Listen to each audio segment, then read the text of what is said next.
الحمد لله وكفى والصلاة والسلام على عباده الذين اصطفى خصوصا على أفضلهم وخاتم النبيين محمد الأمين وعلى آله وصحبه أجمعين. أما بعد فأعوذ بالله من الشيطان الرجيم. بسم الله الرحمن الرحيم.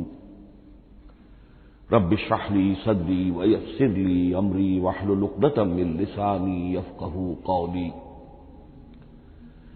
اللهم ربنا آنس وحشتنا في قبورنا وارحمنا بالقرآن العظيم. اللهم اجعله لنا إماما ونورا وهدى ورحمة. اللهم ذكرنا منه ما نسينا وعلمنا منه ما جهلنا وارزقنا تلاوته آناء الليل وآناء النهار واجعله لنا حجة يا رب العالمين آمین. کل دو نشستوں میں تعارف قرآن کے ضمن میں جن عنوانات پر گفتگو ہو چکی ہے ان میں سے ایک تشنا رہا قرآن حکیم کی ترتیب اور تقسیم. اس کی تدوین کے بارے میں گفتگو ہماری مکمل ہو چکی تھی کہ قرآن حکیم کی تدوین 3 مراحل میں مکمل ہوئی. اولاً خود حضور صلی اللہ علیہ وسلم نے اللہ تعالی ہی کے حکم سے قرآن مجید کو مرتب کر دیا اور اس مرتب شکل میں امت کو منتقل کیا. ترتیب معین ہو چکی تھی لیکن وہ کتابی شکل میں ما بین الدفتین جمع نہیں ہوا. اس کے بعد دوسرا مرحلہ آیا حضرت ابوبکر صدیق رضی اللہ تعالی عنہ کے عہد خلافت کے دوران جب بہت سے حفاظ شہید ہو گئے جنگ یمامہ میں تو تشویش پیدا ہوئی کہ قرآن حکیم کو کتابی شکل کے اندر مرتب بھی کر لیا جائے، جمع کر لیا جائے. چنانچہ یہ کام حضرت ابوبکر صدیق کے عہد خلافت میں پورا ہو گیا اور اس کے لیے مصحف کا نام حضرت عبداللہ ابن مسعود کی تجویز پر حضرت ابوبکر صدیق رضی اللہ تعالی عنہ نے طے کیا. لیکن اس کے چونکہ ابھی پڑھنے کے انداز میں لوگوں کو کافی آزادی دی گئی تھی کہ اپنے اپنے لہجے کے مطابق لوگ پڑھ سکتے ہیں، تو اس سے محسوس ہوا کہ اب اس کے لکھنے کے انداز میں بھی فرق آ رہا ہے. تو اس لیے ضرورت محسوس ہوئی کہ اس کا ایک اسکرپٹ، ایک رسم الخط جو متفق علیہ ہو، اجماعی ہو، وہ طے کر دیا جائے. چنانچہ یہ تیسرا مرحلہ حضرت عثمان رضی اللہ تعالی عنہ کے عہد خلافت میں طے پایا. اسی لیے اس کو اب مصحف عثمانی کہتے ہیں، اس لیے کہ وہ رسم الخط اب ہمیشہ ہمیشہ کے لیے طے ہے. اس کے آفیشیل نسخے تیار کیے گئے اور بڑے بڑے شہروں میں جو بھی اس وقت اس مسلمان ممالک تھے ایک ایک نسخہ بھیج دیا گیا اور باقی نسخے جو ہیں وہ تلف کر دیے گئے. تو اس طریقے سے گویا کہ ربع صدی کے اندر اندر یہ تینوں مرحلے جو ہیں مکمل ہو گئے ہیں. اور جیسا کہ میں نے عرض کیا سب تسلیم کرتے ہیں کہ جو قرآن آج ہمارے پاس ہے وہ وہی ہے بعینہ جو محمد الرسول اللہ نے اپنی امت کو دیا تھا.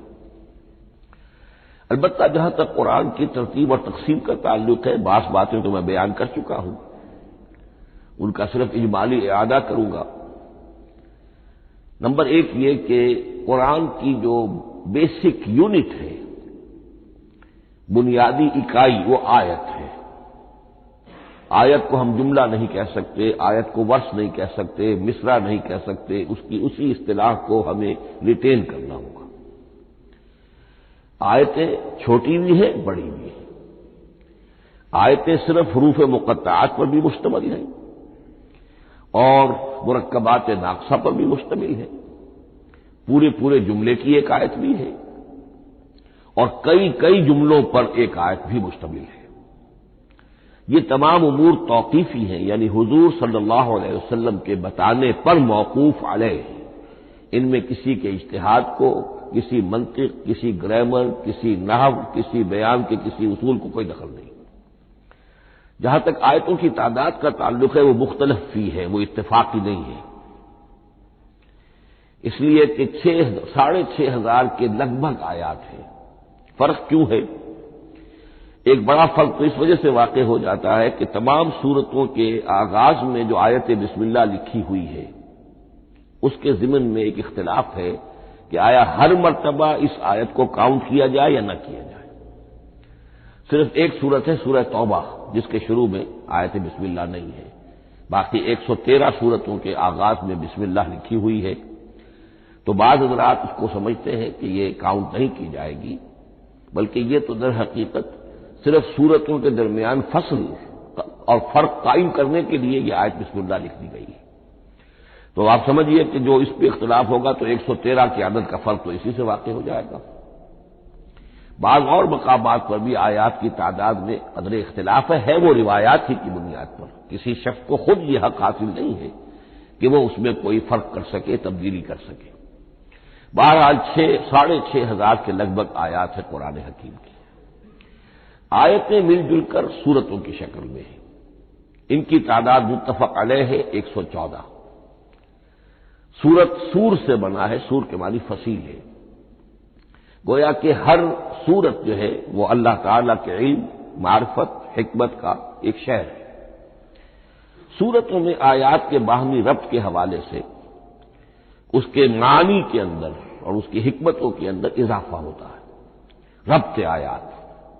اور جس طریقے سے کہ مختلف موتیوں کو پرو دیا جائے ایک دھاگے میں، اس سے ہار وجود میں آئے، جو ترتیب ہوگی موتیوں کی اس سے ان موتیوں کا حسن دوبالا ہو جائے گا۔ ایسے ہی معاملہ آیات قرآنیہ کا ہے کہ جو ایک سورت کے اندر ہے اور ہر سورت کا ایک مرکزی مضمون یا عمود ہوتا ہے اور تمام آیتیں اس سے منطلق اور اس سے منسلک ہوتی ہیں۔ ان سورتوں کے بعد جیسا کہ میں نے عرض کیا دور صحابہ میں ہمیں صرف ایک اصطلاح اور ملتی ہے، حزب اور یا منزل۔ وہ اس سہولت کے لیے کہ اگر ایک ہفتے میں پورا قرآن ختم کرنا ہو، اس کی تلاوت مکمل کرنی ہو تو روزانہ ایک حزب پڑھ لیا جائے۔ یہ چونکہ دور صحابہ میں بھی مذکور ہے، لہذا اس میں ہم دیکھتے ہیں کہ حسن موجود ہے، یعنی یہ کہ نہ تو یہ قباحت ہے کہ سورتوں کو توڑا گیا ہو، بلکہ پوری صورتیں شامل ہیں۔ کوئی مصنوعی مساوات قائم کرنے کی کوشش نہیں ہے، کوئی حزب نسبتاً تھوڑا سا زیادہ بڑا ہے، کچھ تھوڑا سا چھوٹا ہے، لیکن تقریباً مساوی ہے۔ خام خواہ کی کوئی مصنوعی مساوات قائم کرنے کی کوشش نہیں ہے۔ اور اس کے باوجود یہ حسن موجود ہے کہ سورہ فاتحہ کو اگر ہم علیحدہ رکھ دیں کہ وہ پورے قرآن حکیم کے لیے ایک دباچہ اور مقدمہ ہے، تو پہلے حزب یا پہلی منزل میں 3 سورتیں، دوسرے میں 5، تیسرے میں 7، چوتھے میں 9، پانچویں میں 11، چھٹی میں 13، یہ سیڑھی ہے بالکل۔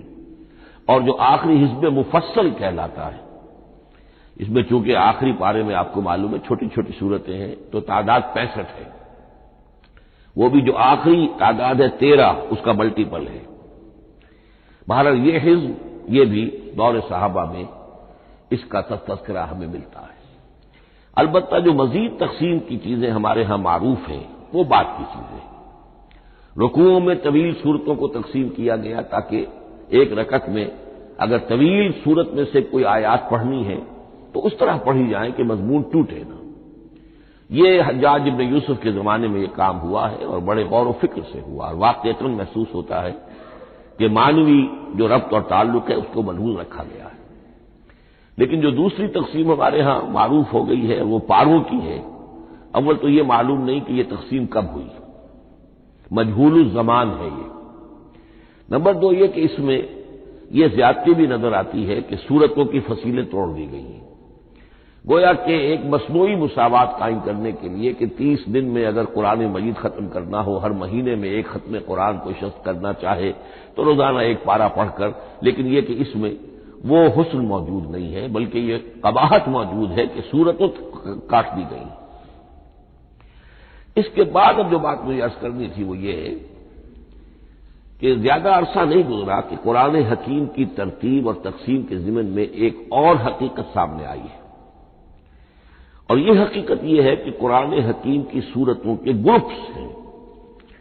اب یہ چونکہ ایک بالکل ماضی قریب کا معاملہ ہے، اس سے پہلے یہ ذکر موجود نہیں تھا۔ اول تو یہ بات بھی مان لیجئے کہ قرآن مجید میں ترتیب اور نظم، اس کے بارے میں ہمارے اسلاف نے نہ کوئی زیادہ محنت کی اور نہ انہوں نے سمجھا کہ اس میں کوئی خاص ربط ہونا ضروری ہے۔ لیکن یہ کہ عہد حاضر میں مولانا حمید الدین فراہی رحمۃ اللہ علیہ ہندوستان میں ایک ایسے عالم پیدا ہوئے کہ جنہوں نے نظم قرآن کو اپنا خاص موضوع بنایا کہ یہ جو آیات باہم جوڑی گئی ہیں تو آخر کوئی حکمت ہے، صورتوں میں جو ربط قائم کیا گیا ہے یقیناً حکمت پر مبنی ہے، ورنہ سب سے سیدھی ترتیب تو جیسا کہ میں نے کل عرض کیا تھا یہ ہوتی ترتیب نزولی سے قرآن کو مرتب کر دیا جاتا۔ لیکن یہ کہ صورتیں آپ کو معلوم ہے طویل صورتوں میں ایسا بھی ہے کہ وہ ایک وقت میں نازل نہیں ہوئی بلکہ متعدد اوقات میں، اور سورہ بقرہ جو ہے وہ تقریباً 2 سال میں اس کی جو تنزیل ہے وہ مکمل ہوئی۔ تو پھر کچھ آیتوں کو جوڑنا، کس کو کہاں رکھنا ہے، کس کو کہاں رکھنا ہے، تو یہ حضور صلی اللہ علیہ وسلم نے خود کیا ہے، اللہ تعالیٰ کے حکم سے کیا ہے، تو یہ چیزیں حکمت سے خالی تو نہیں ہو سکتی۔ تو انہوں نے اس کو خاص اپنا موضوع بنایا اور ان کے سامنے بعض حقائق آئے ہیں، وہ حقائق ہیں جو اب میں آپ کے سامنے بیان کر رہا ہوں۔ اس میں ایک اشکال ہو سکتا ہے، اسے میں چاہتا ہوں کہ پہلے رفع کر دوں کہ یہ چیز اگر ہمارے اسلاف کے نظر میں نہیں آئی اور ان کی توجہ ادھر نہیں ہوئی تو یہ تو گویا کہ ایک بڑی مشکوک سی بات ہوگی۔ قرآن مجید کے علم کے ضمن میں گویا کہ متقدمین کے فہم پر ہمیں کچھ تان کرنا ہوگا، لیکن یہ بات درست نہیں ہے۔ قرآن مجید ایک ایسی کتاب ہے جس کے بارے میں خود حضور نے جو فرمایا لا تنقضی عجائبہ، اس قرآن کے عجائب کبھی ختم نہیں ہوں، ولا یخلق عن کثرت الرد، بار بار کے پڑھنے سے اس پر کوئی پرانا پن، کوئی بوسیدگی طاری نہیں ہوگی، ولا یشبع منہ العلماء، اور کبھی اہل علم اس سے سیری محسوس نہیں کریں گے۔ تو قرآن مجید لا تنقضی عجائبہ، جیسے جیسے دنیا آگے بڑھ رہی ہے، تمدن آگے بڑھ رہا ہے، علم انسانی جو ہے مادی فزیکل سائنسز کا علم آگے بڑھ رہا ہے، قرآنی حقائق اور مبرہن ہو رہے ہیں اور واضح ہو رہے ہیں اور نکھر رہے ہیں۔ بہت سی باتیں ہمارے اسلاف کے علم میں نہیں آ سکتی تھی، اس لیے کہ ابھی انسانی معلومات کا دائرہ بہت ہی محدود تھا۔ ذوالقرنین کون تھے؟ اب چونکہ تاریخ مفسرین کے علم میں نہیں تھی تو سکندر اعظم کو سمجھا گیا کہ ذوالقرنین ہے، حالانکہ سکندر کی شخصیت اور ذوالقرنین کی وہ شخصیت جو قرآن میں بیان ہوئی ہے دونوں میں کوئی مناسبت ہے ہی نہیں۔ اسی طریقے کا معاملہ یہ کہ نظم قرآن کا ایک پہلو کہ جو ابھی پوری طریقے سے آشکارا نہیں ہوا تھا، یہ دور وہ ہے کہ جس میں اللہ کی فضل و کرم سے وہ بات بھی کھل کر سامنے آئی ہے، اور اس سے در حقیقت توثیق ہو رہی ہے حضور کے اس فرمان کی کہ لا تنقضی عجائبہ، اس کے عجائب کبھی ختم نہیں ہوگی۔ انسان محنت کرے گا، کوشش کرے گا، یہ ہیروں کی ایک ایسی کان ہے جس میں سے اور ہیرے نکلتے چلے جائیں گے۔ اس کے ضمن میں ایک بات تو میں نے آپ سے کل عرض کر دی تھی اور آج پھر بھی کہی ہے، سورتوں میں بھی ایک ربط ہے، آیات جو سورتوں کے اندر جوڑی گئی ہیں، پھر سورتیں اکثر و بیشتر جوڑوں کی شکل میں ہیں۔ اس کی کچھ مثالیں بھی کل میں نے آپ کو دی تھی۔ قرآن مجید کی ایک آیہ مبارکہ ہے وَمِن كُلِّ شَيْءٍ خَلَقْنَا زَوْجَيْنِ لَعَلَّكُمْ تَعْقِلُونَ یا لَعَلَّكُمْ تَذَكَّرُونَ، مجھے پوری طرح یاد نہیں ہے۔ ہم نے ہر شے کو جوڑوں کی شکل میں پیدا کیا، اگرچہ اس کو چونکہ قرآن مخلوق نہیں ہے ہم اس پر اس کا اطلاق نہیں کریں گے، لیکن من كُلِّ شَيْءٍ خَلَقْنَا زَوْجَيْنِ اس میں اس قدر کیٹیگوریکل سٹیٹمنٹ ہے کہ معلوم ہوتا ہے کہ یہ اصول اتنا اللہ تعالیٰ کے ہاں اتنا پسندیدہ ہے کہ قرآن مجید کی صورتوں میں بھی یہ صورتوں کے بھی جوڑوں کی شکل میں ہونا یہ بہت ہی اظہر من الشمس ہے۔ بعض جگہوں پر تو اظہر من الشمس ہے، بعض جگہوں پر ذرا تدبر کر کے بات معلوم ہوتی ہے۔ البتہ کہیں کہیں آپ کو نظر آئے گا کچھ منفرد صورتیں بھی ہیں، اور ان میں سے بعض یا جب دوران ترجمہ یہ چیزیں آئیں گی تو اب میں صرف اس وقت حوالہ دے سکوں گا، بڑی تیزی سے ہمیں چلنا ہوگا۔ اس وقت میں چاہتا ہوں کہ ذہن میں یہ حقائق بیٹھ جائیں۔ بعض جگہوں پر آپ دیکھیں گے 3 صورتوں کے گروپ ہیں، ان میں سے 2 کے مابین تو نسبت زوجیت کامل ہے، بلکہ یہ سمجھ لیجئے نسبت زوجیت کہتے کس کو ہے؟ 2 چیزیں مل کر کسی مقصد کی تکمیل کریں، ان دونوں میں ایسی نسبت ہونی چاہیے ریسیپروکل کہ وہ ایک دوسرے کی تکمیل کے لیے اور کسی مقصد کے حصول کے لیے ان کے مابین ایک تعلق قائم ہو، یہ زوجیت ہے۔ اسی طریقے سے قرآن مجید میں جب صورتیں آتی ہیں جوڑوں کی شکل میں، تو کسی مضمون کا ایک رخ وہ ایک صورت میں آ جائے گا، اس کا دوسرا رخ دوسری صورت میں آ جائے گا، اور دونوں مل کر، جسے ہم کہتے ہیں تصویر کے دونوں رخ، وہ رخ مکمل ہو جائیں گے، بات پوری ہو جائے گی۔ البتہ بعض جگہوں پر ہے کہ تین تین صورتوں کے سب گروپس ہیں۔ میں اس معاملے میں گروپ کا لفظ ریٹین کر رہا ہوں، اس لیے کہ قدیم تو یہ تصور تھا نہیں، جدید اصطلاح ہے، تو اس میں چونکہ اب بہت سے الفاظ انگریزی زبان کے اب اردو میں آ گئے ہیں کہ اس کی جگہ کوئی اور بہت ہی کوئی کوشش کر کے لفظ آیا جائے تو وہ شاید زیادہ عام فہم نہیں ہوگا، یا عام فہم ہے۔ تو گروپس اور سب گروپس، چھوٹے گروپ بڑے گروپ، تو یہ چھوٹے گروپ جو ہے تین تین صورتوں کے، ان میں سے دو کے مابین تو نسبت زوجیت بتمام و کمال ہوگی، اور تیسرے کی حیثیت ضمیمے کی ہوگی۔ اس کی مثالیں بعد میں آئیں گی۔ البتہ یہ جو ضمیمے ہوتے ہیں خود ان کے، یا جو دوسری منفرد صورتیں ہیں، خود ان میں آپ کو فصل کے ساتھ نسبت زوجیت مل جائے گی۔ اس سے آگے چلیے، اب اصل ہے وہ شے جس کو میں آج چاہتا ہوں بیان کرنا۔ قرآن حکیم کی صورتوں کی ایک گروپنگ اس اعتبار سے سامنے آئی، کچھ صورتیں مکی، پھر مدنی، پھر مکی، پھر مدنی، پھر مکی، پھر مدنی، پھر مکی، پھر مدنی۔ ایسا کیوں ہے؟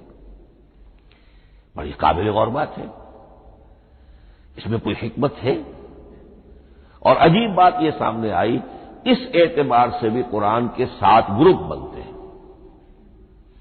ہر گروپ میں ایک یا ایک سے زائد مکی صورت، اور پھر ایک یا ایک سے زائد مدنی صورتیں، ایک گروپ پورا ہو گیا۔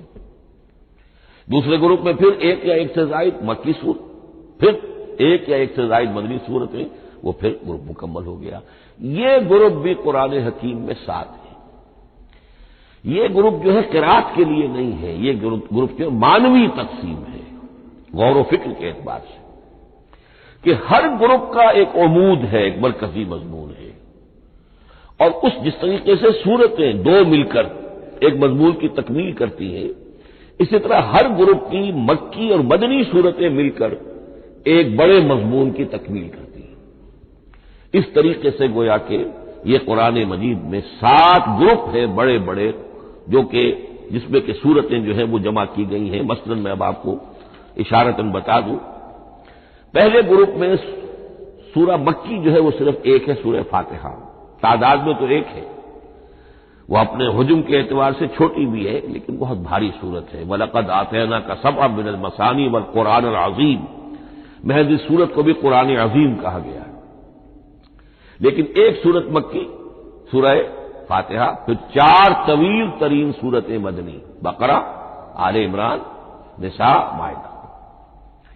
دوسرے گروپ میں 2 صورتیں مکی، 2 مدنی، الانعام، الاعراف مکیات، الانفال، التوبہ مدنیات۔ تیسرا گروپ چلتا ہے، 14 صورتیں مسلسل چلی جا رہی ہیں مکی، سورہ یونس سے، سورہ یونس، سورہ ہود، سورہ یوسف، سورہ رعد، سورہ ابراہیم، چلتے جائیے، سورہ ہجر، سورہ نحل، سورہ بنی اسرائیل، سورہ کہف، سورہ مریم، سورہ طٰہٰ، سورہ انبیاء، سورہ حج اور سورہ مومنون، 14 صورتیں۔ اب آئی ایک مدنی صورت، سورہ نور۔ یہ تیسرا گروپ مکمل ہو گیا۔ چوتھے گروپ میں بھی یہی بات آپ کو نظر آئے گی، الفرقان سے سورہ سجدہ تک 8 صورتیں مکی ہیں، اور پھر ایک صورت آتی ہے سورۃ الاحزاب، وہ مدنی ہے۔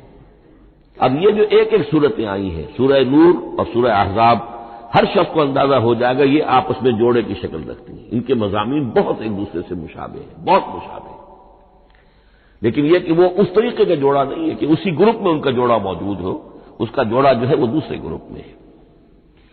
پھر آئیے 5واں گروپ ہے، سورہ سبا سے احقاف تک، یہ 13 صورتیں مکی ہیں، اور پھر سورہ محمد صلی اللہ علیہ وسلم سے سورۃ الحجرات تک 3 صورتیں مدنی ہیں، یہ کل 16 صورتیں ہیں۔ چھٹے گروپ میں سورہ قاف سے سورہ واقعہ تک 7 صورتیں، یہ مکی ہے، اور سورہ حدید سے سورہ طلاق تک 10 صورتیں مدنی ہیں، یہ 17 صورتیں ہیں۔ آخری جو ہے وہ سورۃ الملک سے سورۃ الاخلاص تک 46 صورتیں اور سورہ معوذتین جو ہے یہ 2 ہے کہ جو مدنی ہے. بعض کا اس میں اختلاف ہے، وہ میں بعد میں عرض کروں گا، لیکن جو میری رائے ہے وہ میں آپ کے سامنے رکھ رہا ہوں. اس طریقے سے یہ 7 گروپ جو ہے قرآن مجید میں سورتوں کے وجود میں آئے.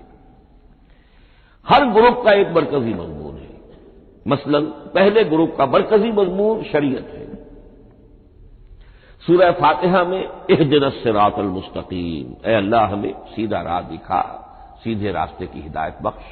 اب وہ سیدھا راستہ کیا ہے؟ شریعت خداوندی، شریعت الہی. اور شریعت مکمل ہو جاتی ہے ان 4 صورتوں میں.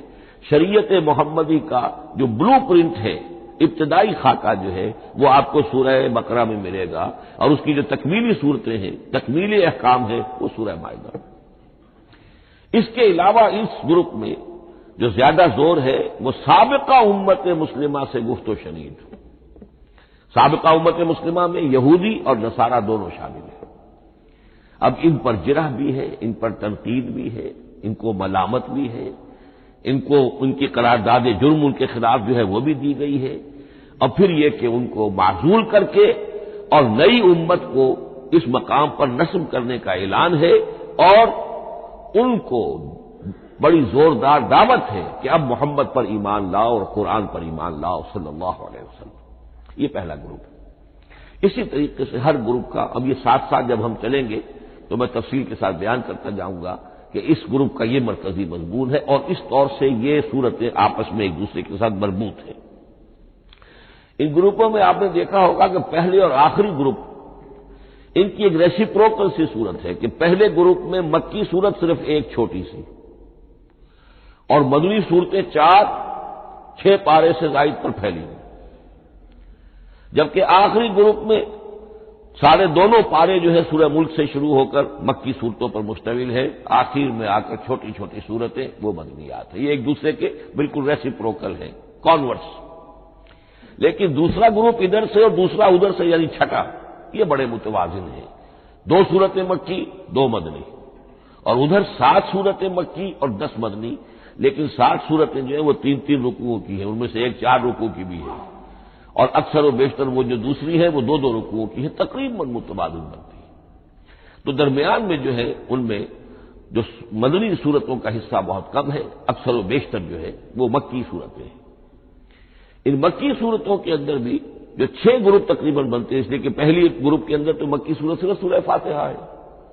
تو ان میں سے پہلے 2 گروپوں میں رسالت کا مضمون مرکزی مضمون ہے. درمیانی 2 گروپوں میں توحید کا مضمون مرکزی مضمون ہے. آخری 2 گروپوں میں انذار آخرت کا مضمون مرکزی مضمون ہے. آخری صورتیں آپ کو معلوم ہے سورہ قاف سے شروع ہو کر تو پھر یہ انذار آخرت جو ہے ان سب کا مرکزی مضمون ہے.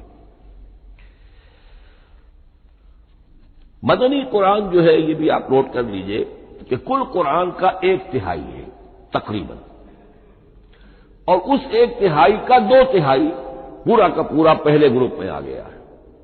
سورہ بقرہ، سورہ آل عمران، سورہ نساء، سورہ مائدہ.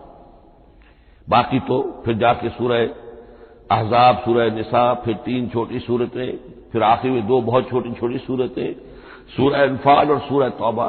لیکن یہ کہ یہ 2/3 جو ہے مدنی قرآن کا حجم بالکل پہلے ہی اس گروپ کے اندر آ گیا ہے. اس کی بھی حکمت ہے کیوں مدنی صورتوں کو پہلے رکھا گیا. میرے علم میں نہیں ہے کہ اس موضوع پر کسی شخص نے گفتگو کی ہو سوائے محمد مارمڈیوک پکتھال کے.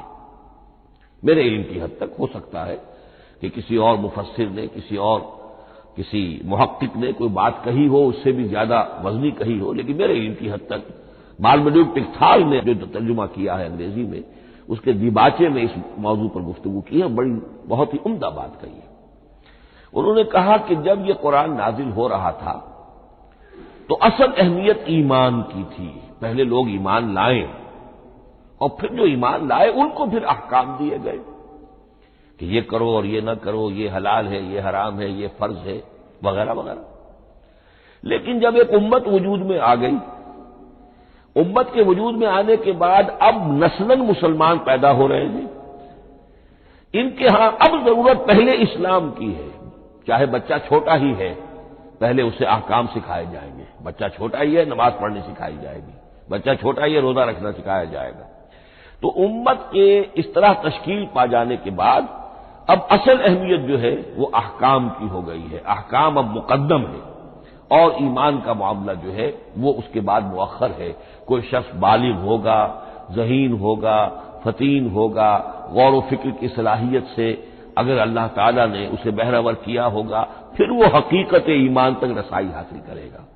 ورنہ یہ ہے کہ عام ایک مسلمان جو ہے اسے جہاں تک احکام کا تعلق ہے ان پر تو عمل کرنا ہی ہے. تو یہ بڑی میں سمجھتا ہوں کہ ذہانت پر مبنی بات ہے کہ جو محمد مارملیو پنگھال نے کہی ہے اور مجھے اس سے اتفاق ہے. اب آئیے اگلا معاملہ، اگلی بحث، اگلا موضوع. قرآن کا موضوع کیا ہے؟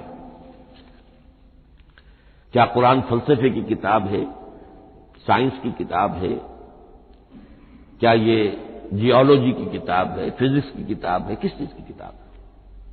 تو پہلی بات یہ سمجھیے، قرآن کا موضوع ہے انسان، لیکن انسان کی اناٹمی نہیں، انسان کی فزیولوجی نہیں، انسان کی اینتھروپولوجی نہیں، کچھ نہیں، انسان کی ہدایت. یہ ہدایت کا لفظ بنیادی ہے قرآن مجید کے لیے. چنانچہ دیکھیے ذرا نوٹ کر دیجیے، سورہ بقرہ کے شروع ہی میں ھدی للمتقین، پھر اس کے وسط میں ھدی للناس. سورہ یونس میں فرمایا ھدی ورحمۃ للمؤمنین. سورہ لقمان میں فرمایا ھدی ورحمۃ للمحسنین. سورۃ البقرہ اور نمل میں فرمایا ھدی وبشریٰ للمؤمنین. آل عمران میں وموعظۃ للمتقین، ھدی وموعظۃ للمتقین. پھر 3 مرتبہ الہدی هو الذی ارسل رسولہ بالہدی ودین الحق لیظہرہ علی الدین کلہ. الہدی، ہدن نکرہ ہے، الہدی معرفہ ہو گیا، یعنی ہدایت کاملہ، ہدایت تامہ، ہدایت ابدی. اسی طرح سورۃ النجم میں فرمایا وَلَقَدْ جَاءَهُم مِّن رَّبِّهِمُ الْهُدَىٰ. سورۃ الجن میں وَإِنَّا لَمَّا سَمِعْنَا الْهُدَىٰ آمَنَّا بِهِ. سورہ بنی اسرائیل میں وَمَا مَنَعَ النَّاسَ أَن يُؤْمِنُوا إِذْ جَاءَهُمُ الْهُدَىٰ. سورہ بنی اسرائیل میں بھی یہ الفاظ آئے، سورہ کہف میں بھی آئے. تو قرآن کا موضوع ہے ہدایت، اور اس کو اب ذہن میں رکھیے کہ انسان کے علم کے 2 گوشے ہیں. علم انسانی 2 حصوں میں منقسم ہے. ایک حصہ ہے فزیکل ورلڈ کا علم، جو حواس کے ذریعے سے حاصل ہوتا ہے، مادی حقائق ان کا علم. حواس 5 ہمارا دیکھنا، سننا، سونگنا، چکھنا، چھونا، یہ تمام صلاحیتیں ہیں، ان سے کچھ معلومات حاصل ہوتی ہیں، اور عقل کا یہ کمپیوٹر ان کو پروسیس کرتا ہے، اس سے نتائج نکالتا ہے، نتائج نکال کے سٹور کر لیتا ہے. پھر مزید کوئی معلومات حواس کے ذریعے سے حاصل ہوتی ہیں، اب ان کو وہ پھر پروسیس کر کے جو سابق میموری سٹورڈ ہے اس کے ساتھ ریکنسائل کر کے کوئی اور نتیجہ اخذ کرتا ہے. اس طرح رفتہ رفتہ رفتہ رفتہ انسان کا یہ علم بڑھتا چلا جا رہا ہے، اور ہم نہیں کہہ سکتے کہ ابھی اور کہاں تک جائے گا. آج سے چند 100 سال پہلے بھی انسان تصور نہیں کر سکتا تھا کہ انسانی علم وہاں پہنچ جائے گا جہاں آج پہنچ چکا ہے. اس علم کا وحی سے کوئی تعلق نہیں، اس علم کا تعلق ہے ان علم اسماء سے جو حضرت آدم میں ودیعت کر دیے گئے تھے بالکل شروع میں. سورہ بقرہ کا 4تھا رکوع جو ہے اس کے شروع میں ذکر ہے وَعَلَّمَ آدَمَ الْأَسْمَاءَ كُلَّهَا. اللہ نے آدم کو تمام نام سکھا دیے. اور اس کے آخر میں ذکر ہے جب آدم کو اور حوا کو حکم دیا گیا کہ اب زمین میں جا کر اور وہاں کا چارج سنبھالو، تو فرمایا وَإِمَّا يَأْتِيَنَّكُم مِّنِّي هُدًى فَمَن تَبِعَ هُدَايَ فَلَا خَوْفٌ عَلَيْهِمْ وَلَا هُمْ يَحْزَنُونَ. وہ علم ہدایت ہے. یہ 2 چیزیں بالکل علیحدہ ہیں. علم اسماء در حقیقت یوں سمجھیے کہ جیسے آم کی گٹھلی میں پورا آم کا درخت ہوتا ہے، وہی تو گٹھلی ہے جو آپ زمین میں دباتے ہیں، پھر اگر پانی وہاں پڑتا ہے، زمین میں روئیدگی بھی ہے، وہ گٹھلی پھٹے گی، وہ جو اس میں سے دو پتے نکلیں گے، وہ پتے اوپر بڑھیں گے، درخت بنے گا۔ وہ پورا درخت جو ہے آم کی گٹھلی میں موجود تھا، صرف اسے پورا درخت بننے میں 2 سال 3 سال 4 سال لگیں گے، لیکن درخت موجود تھا، پوٹینشلی بالقوہ پورا درخت آم کی گٹھلی میں موجود تھا۔ ایکچولی بالفعل وہ آم کا درخت جو ہے کئی سال کے اندر وجود میں آیا۔ بعین ہی یہ معاملہ ہے، کل مادی حقائق کا کل علم حضرت آدم علیہ السلام کے وجود میں ودیعت کر دیا گیا پوٹینشلی۔ اب اس کی ایکسفولیشن ہو رہی ہے، وہ بڑھتا جا رہا ہے، برگ و بار لا رہا ہے، اور یہ علم جو ہے اس کا تعلق جیسا کہ میں نے عرض کیا آسمانی ہدایت سے نہیں ہے۔ اب یہ خود رو پودا ہے، بڑھتا چلا جا رہا ہے، اور کہاں تک پہنچے گا؟ علامہ اقبال نے صحیح تعبیر کی ہے، عروج آدم خاکی سے انجم سہ میں جاتے ہیں کہ یہ ٹوٹا ہوا تارا مہ کامل نہ بن جائے۔ علامہ کی زندگی میں تو انسان نے چاند پر قدم نہیں رکھا تھا، لیکن یہ کہ اب تو چاند پر قدم رکھ کر انسان آ چکا۔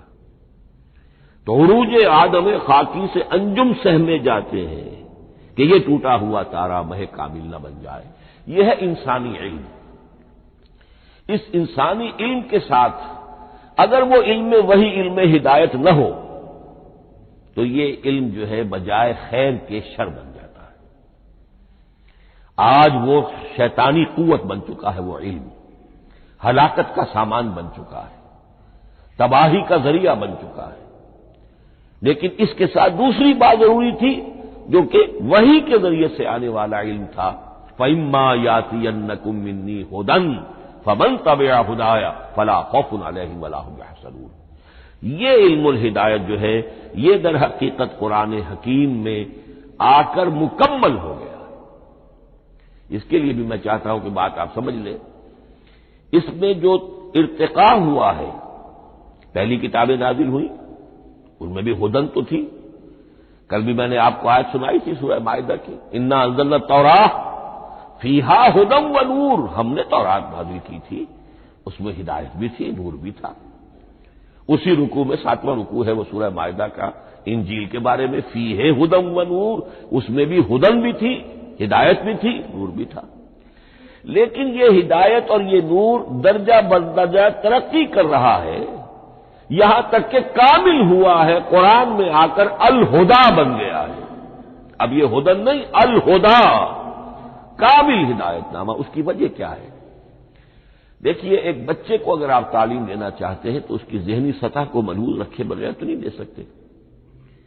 آپ چاہے پی ایچ ڈی استاد رکھ دیں کسی بچے کے لیے، بچہ بھی پرائمری کی تعلیم پا رہا ہے، وہ پی ایچ ڈی کا استاد کیا کچھ پلا دے گا اس کو، کیا پڑھا دے گا اس کو؟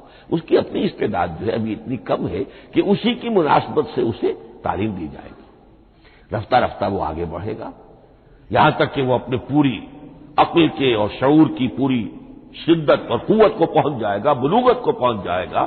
اب اسے آخری پڑھایا جائے گا، اب اسے فلسفہ پڑھایا جائے گا، پہلے وہ ہسٹری پڑھ رہا تھا، اب فلسفی آف ہسٹری پڑھے گا۔ اس حوالے سے تدریجاً اللہ تعالی نے تورات میں صرف احکام ہے، حکمت ہے ہی نہیں،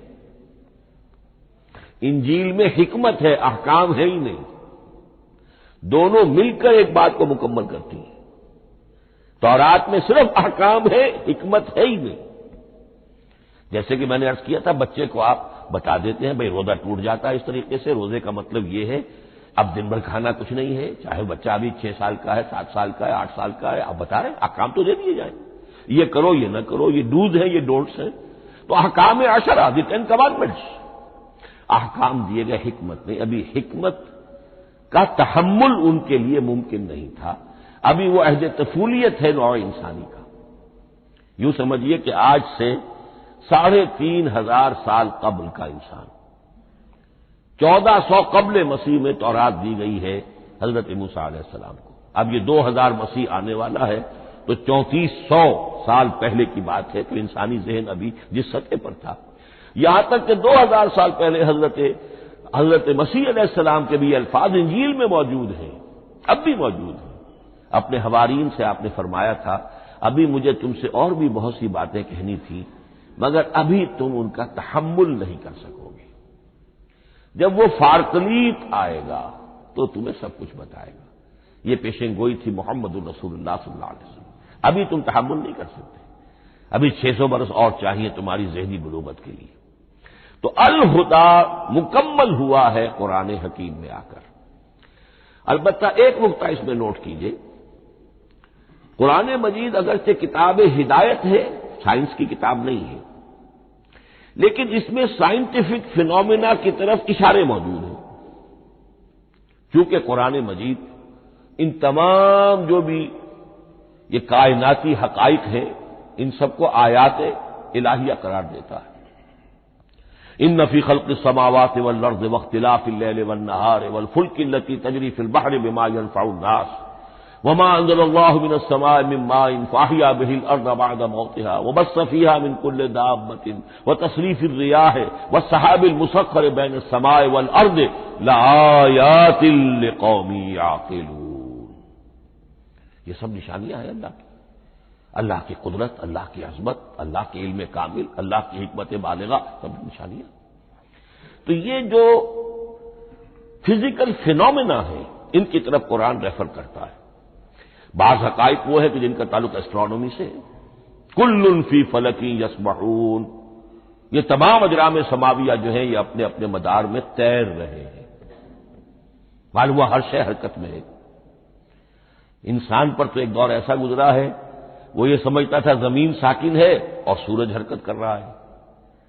پھر ایک دور آیا کہا نہیں سورج ساکن ہے، زمین حرکت کرتی ہے، اس کے لیے چکر لگاتی ہے. اور آج ہمیں معلوم ہوا ہر شے حرکت میں ہے، ہر شے. سورج کا بھی اپنا ایک مدار ہے، اس میں وہ حرکت کر رہا ہے اپنے پورے کنبے کو لے کر. یہ پورا سولر سسٹم اس کا کنبہ ہے، اس پورے کنبے کو لے کر وہ بھی ایک مدار میں حرکت کر رہا ہے. تو معلوم کل فی فلک یسبحون. اب یہ کل کا لفظ جس طرح منقع ہو کر، جس طرح مبرہن ہو کر، جس شان کے ساتھ آج وہ عویدہ ہوا ہے، واضح ہوا ہے، آج سے پہلے انسان کو معلوم نہیں تھا. تو یہ جو فزیکل فینومینا ہے جن کی طرف قرآن مجید ریفر کرتا ہے، یہ اگرچہ قرآن کا اصل موضوع نہیں ہے، لیکن ایک بات جان لیجئے کہ قرآن مجید میں ان فزیکل فینومینا کے بارے میں جو بات کہی گئی ہے وہ غلط نہیں ہو سکتی. اور یہ وہ حقیقت ہے کہ جو اس دور میں آ کر اتنی واضح ہوئی ہے. آپ نے نام سنا ہوگا ڈاکٹر مورس بکائی کا. یہ فرانسیسی سرجن تھے، انہوں نے مطالعہ کیا، کمپیریٹو اسٹڈی کی قرآن بائبل دونوں کی. بائبل سے مراد اولڈ ٹیسٹمنٹ، نیو ٹیسٹمنٹ دونوں.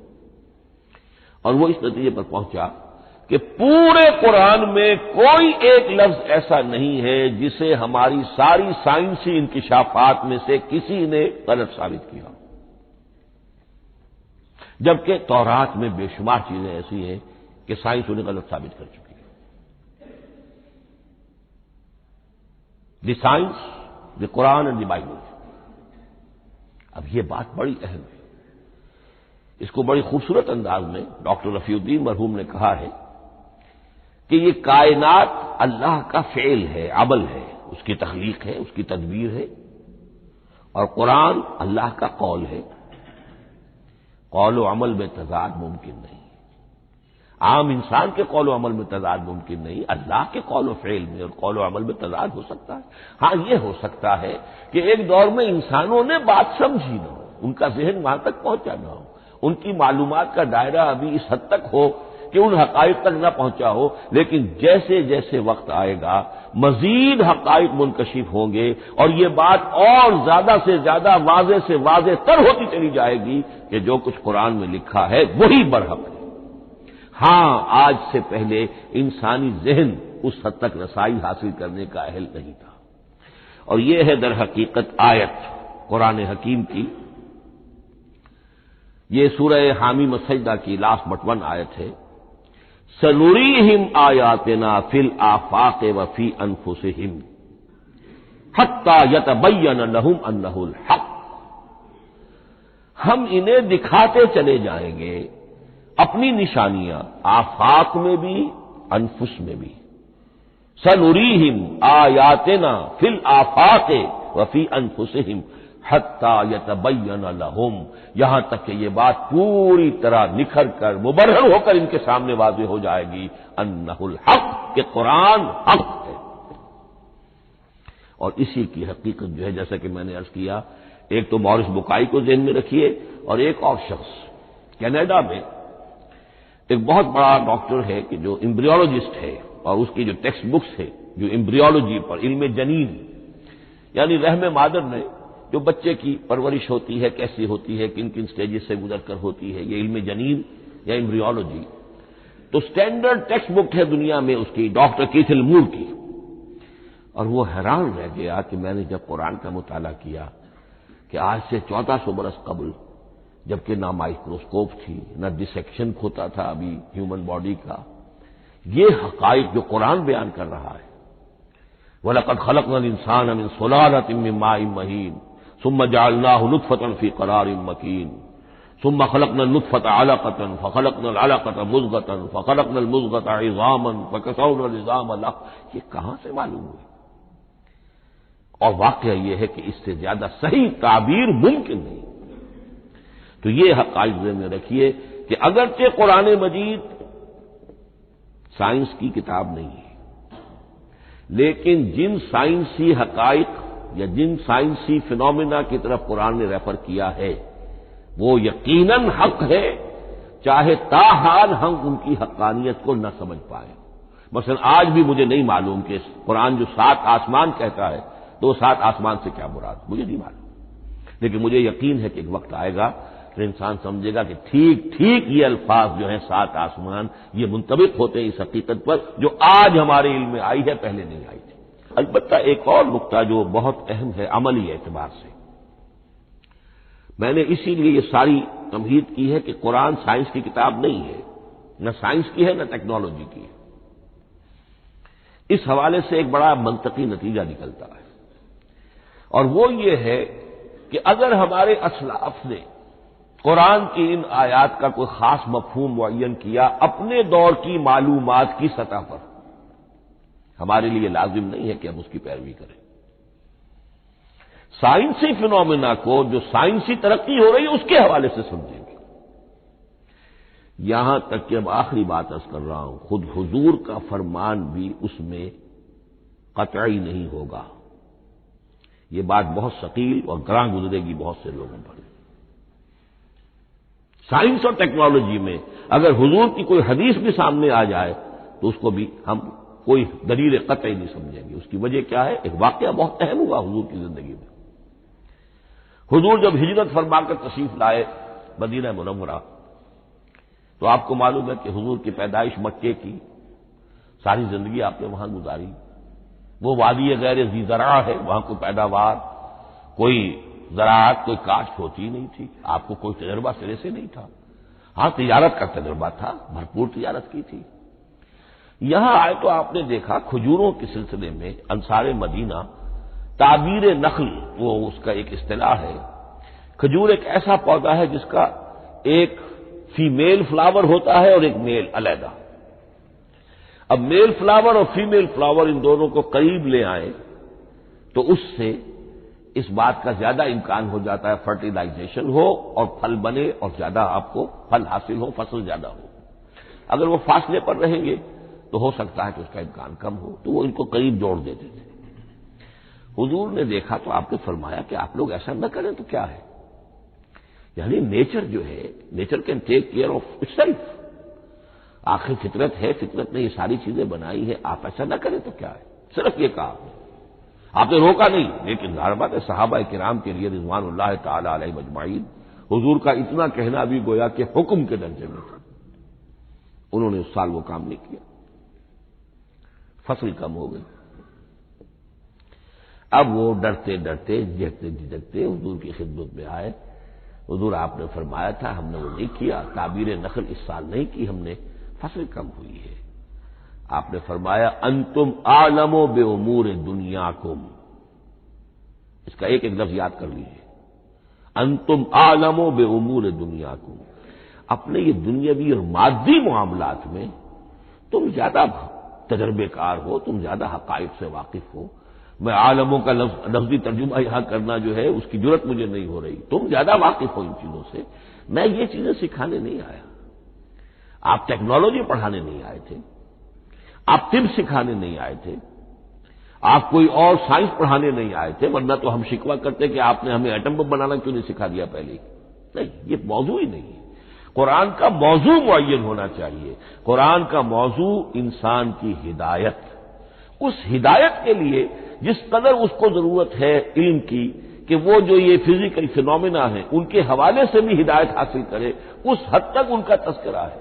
لیکن یہ یقین اور ایمان ہونا چاہیے کہ قرآن مجید کے الفاظ میں جو شے مضمر ہے وہ کبھی غلط ثابت نہیں ہوگی۔ یہ ہو سکتا ہے کہ قرآن کی کسی آیت کا کوئی مفہوم ہمارے اسلاف نے 1000 برس پہلے یا 600 برس پہلے سمجھا ہو اور وہ مفہوم غلط ثابت ہو جائے، وہ ایک علیحدہ بات ہوگی، لیکن قرآن مجید کا ٹیکسٹ جو ہے اس کے اندر کہیں ایسی بات نہیں آ سکتی۔ اب آئیے فہم قرآن کے اصول۔ ظاہر بات ہے کہ اس موضوع پر اصول تفسیر پر کوئی مجھے تفصیلی اس وقت گفتگو کرنے کا موقع تو نہیں ہے، البتہ یہ کہ 7 گنتی کر کے چیزیں نوٹ کر لیجئے کہ جس سے قرآن مجید کے فہم میں سہولت حاصل ہوگی۔ پہلی بات وہ جو کسی درجے میں پہلے بھی سامنے آ چکی ہے، قرآن کا اسلوب استدلال منطقی نہیں ہے، فطری ہے۔ ایک ہوتا ہے منطق کی گتھیوں سے اور منطق کے اصولوں سے اور منطق کی دلیلوں سے بات ثابت کیے نہیں۔ قرآن فطرت انسانی کے مطابق بات کرتا ہے۔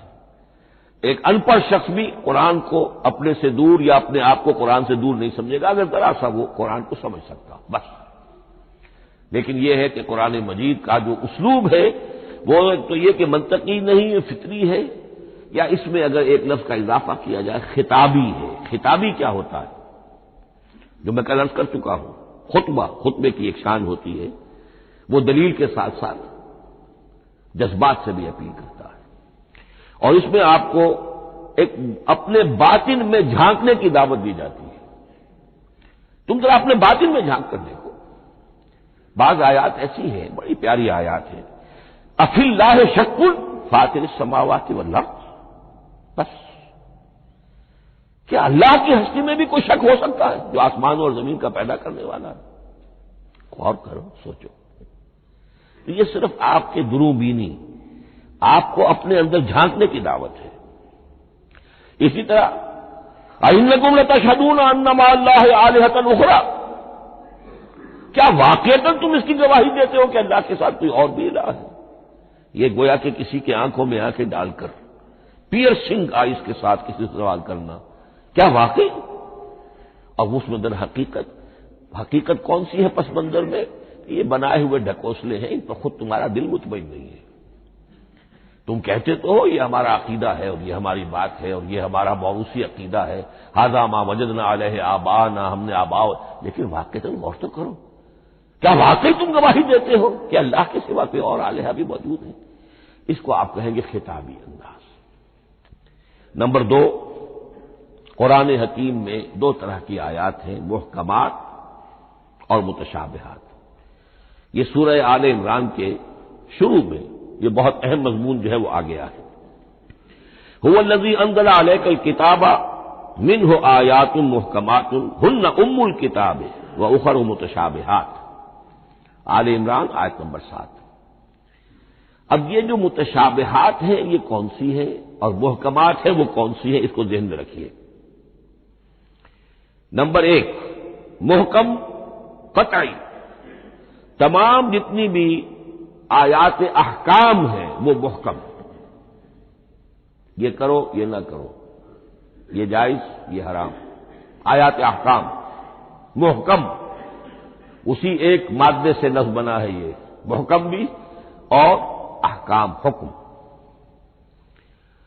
البتہ عالم غیب کی ساری خبریں متشابہات میں سے، عالم غیب ہو، عالم ارواح ہو، عالم برزخ ہو، عالم آخرت ہو، ان کے تمام حقائق یہ متشابہات میں سے، ان کو ہم حقیقتاً سمجھ نہیں سکتے، ہمارا تجربہ ہی نہیں، ہمارا وہ مشاہدہ ہی نہیں۔ جیسا کہ ایک حدیث میں آیا ہے جنت کی جو بھی نعمتیں ہیں، ایک تو وہ نعمتیں جن کا ذکر قرآن میں ہے اور ان الفاظ میں ہے جن سے ہم واقف ہیں. اب ان میں تو یہ ہے کہ حور و قصور اور پھل اور یہ اور دودھ اور شہد اور وغیرہ وغیرہ وغیرہ وہ چیزیں ہم جانتے ہیں. تو وہ بھی حق ہے، ایسے ہی ہوں گی، اتوب ہی متشابہہ، لیکن یہ صرف نزل ہے، یہ تو ابتدائی مہمان نوازی ہے. نزل من غفور رحیم. جو اصل ضیافت ہونی ہے اہل جنت کی، اس کے بارے میں فرمایا وہ نعمتیں ملیں گی ما لا عین رات ولا اذن سمعت وما خطر علی قلب بشر، جو نہ کسی آنکھ نے کبھی دیکھی، نہ کسی کان نے کبھی سنی، نہ کسی انسان کے دل پر ان کا خیال تک وارد ہو. انہیں ہم کیا سمجھیں گے؟ تو عالم برزخ، عالم آخرہ، عالم غیب، عالم ارواح، ان کی تمام چیزوں کو ہم آیات متشابہات میں سمجھیں گے. البتہ یہ جو سائنٹیفک فینومینا والی باتیں ہیں مادی علوم کی، ان میں یہ ہے کہ متشابہ اور محکم ہونے کا معاملہ بدلتا چلا جا رہا ہے. جب تک وہ ہمارا سائنسی علم وہاں تک نہیں پہنچا تھا وہ آیت ابھی متشابہ تھی، سمجھ میں نہیں آ رہی تھی. لیکن اب جب کہ وہ بات وہاں پہنچ گئی اور کھل گئی بات، اب معلوم ہوا کل فی فلک یسبحون. اب یہ آیت محکمات میں آ گئی. اب یہ وہ بات نہیں رہی کہ جس کا صحیح مفہوم سمجھنا ہمارے لیے مشکل ہو. تیسری بات، تفسیر اور تعویل میں کیا فرق ہے؟ تفسیر کا عام طور پر لفظ استعمال ہوتا ہے لفظی طور پر، الفاظ کی بحث، نحوی بحث، قواعد گرامر جو ہے ان کے حوالے سے جو بحث کی جائے گی وہ تفسیر ہے. اور اس کی اصل حقیقت اور مدلول کو سمجھنے کی جو کوشش کی جائے گی وہ تعویل ہے. تو یہ دو الفاظ جو ہیں یہ مختلف ہوں گے، تفسیر اور تعویل. نمبر 4، تعویل عام اور تعویل خاص. یہ بہت اہم موضوع ہے. دیکھیے قرآن مجید نازل ہوا ایک خاص ٹائم اینڈ سپیس پس منظر میں. آج سے 1400 برس قبل 610 عیسوی سے لے کر 632 عیسوی تک نازل ہوا. حجاز میں نازل ہوا. اس کی ایک اولین مخاطب قوم تھی، وہ ان پڑھ قوم تھی، امی قوم تھی. پڑھے لکھے شاذ الشاذ المعدوم کے درجے میں تھے. وہاں فلسفے کا سوال نہیں، کوئی منطق کی بات نہیں، کچھ بھی نہیں. اور اولین مخاطب وہی ہیں. اور جو بھی حالات ہیں اس وقت کے ان کے حوالے سے بات کی جا رہی ہے. اب قرآن مجید کی ہر آیت پر اولاً غور ہوگا اس اعتبار سے جب یہ نازل ہوئی ہے تو اس کا اس وقت کیا مفہوم سمجھا گیا، اس خاص کانٹیکسٹ میں، ٹائم اینڈ اسپیس کانٹیکسٹ میں کیا مفہوم سمجھا گیا. یہ ہے تعویل خاص. لیکن اب دوسری طرف دیکھیے یہی کتاب ہدایت ہے ابد الآباد تک کے لیے. اسی کتاب کو 20ویں صدی عیسوی کے انسان کے لیے بھی ہدایت نامہ بننا ہے. اگر دنیا طویل ہے اور 500 برس تک ہے تو 25ویں صدی عیسوی کے انسان کے لیے بھی ہدایت نامہ یہ کتاب بننی ہے. یہ عرب کے امیین کے لیے ہدایت نامہ تھی تو ایران کے فلسفیوں کے لیے بھی تو ہدایت نامہ تھی. لہذا ان الفاظ کے اندر یہ قرآن کے اعجاز کا وہ پہلو ہے جو بہت نمایاں ہے کہ ان الفاظ کے اندر کہ جو ایک خاص کانٹیکسٹ میں نازل ہوئے اور اس وقت ان کا ایک معین مفہوم سمجھا گیا، انہی میں وہ عموم بھی موجود ہے کہ اسی سے ہمیشہ کے لیے ہدایت اخذ کی جا سکتی ہے. اس کو ہم کہیں گے تعویل عام. اس کانٹیکسٹ سے ذرا نکال کر اب اس آیت کے الفاظ، اس کا در و بست، اس کا ما سبق، اس کے بعد ما بعد، سیاق و سباق، اس کے حوالے سے بیٹھ کر بات کی جائے. تعویل خاص میں شان نزول پیش نظر رہے گا. تعویل عام میں اس آیت کے الفاظ، ان کا در و بست اور آیت کا سیاق و سباق یہ زیادہ زیر بحث رہے گا. تو معلوم ہوا کہ یہ دونوں چیزیں اپنی اپنی جگہ اہم ہیں. نہ تو انسان صرف تعویل خاص تک اپنے آپ کو محدود کر لے. اگر وہ کرے گا تو گویا کہ وہ صرف اس دور کا قرآن پڑھ رہا ہے، آج کا قرآن وہ نہیں پڑھ رہا۔ قرآن کے اندر تو واقعتاً یہ شان ہے کہ میں جس کے لیے الفاظ یہ استعمال کیا کرتا ہوں کہ ہر دور کے افق پر ایک خورشید تازہ کے مانند طلوع ہوگی یہ کتاب۔ معلوم ہوگا آج کا قرآن ہے، یہ ہمیں آج ملا ہے قرآن، اور گویا کہ آج جو ہمیں مسائل درپیش ہے ان کا حل ہے جو یہ قرآن پیش کر رہا ہے۔ یہ اس کا اعجاز ہے، یہ اس کا کمال ہے۔ اس اعتبار سے نوٹ کیجئے تعویل خاص اور تعویل عام، یہ الفاظ کیونکہ بار بار دورہ ترجمہ آئیں گے تو اس لیے میں نے ان اصطلاحات سے چاہا کہ آپ واقف ہو جائیں۔